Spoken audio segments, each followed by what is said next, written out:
কিছুদিন আগেই একটা বিয়ে বাড়িতে ফিশ বল খাওয়া হয়েছিল। বাচ্চা বড় সকলেই দেখলাম বারবার চেয়ে খাচ্ছে। আর আমার ছানাটা সেদিন থেকেই বায়না ধরেছে, তাই বানিয়েই ফেললাম। 4 পিস কাতলা মাছ জলে লবণ আর হলুদ দিয়ে একটু সেদ্ধ করে নিয়েছি। এবার কাঁটা আলাদা করতে হবে, আর এটা করতে হবে একটু সাবধানে। আর এই রেসিপিতে বড় মাছ রাখার একটা সুবিধে, কাঁটা একটু কম থাকে। মাছ বেছে কাঁটা আর ছাল আলাদা করে নিয়েছি। কড়াইতে সরষের তেল গরম করে পেঁয়াজ কুচি, আদা রসুন বাটা একটু ভাজা হয়ে গেলে দেবো কিছু বেসিক মশলা আর একটু অল্প জল। স্ক্রিনে মেনশন করে দিলাম, একটু দেখে নিও।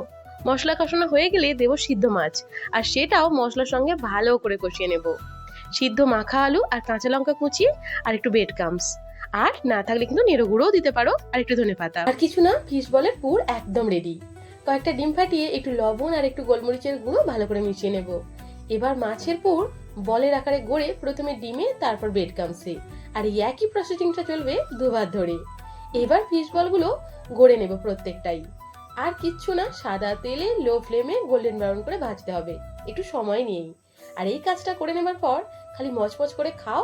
কতটা ক্রিস্পি আর কতটা মচমচে হয়েছে সেটা আওয়াজ শুনলেই বুঝতে পারবে। সত্যি বলছি, কেনার থেকে বা বিয়ে বাড়ির থেকে অনেক টেস্টি হয়েছিল।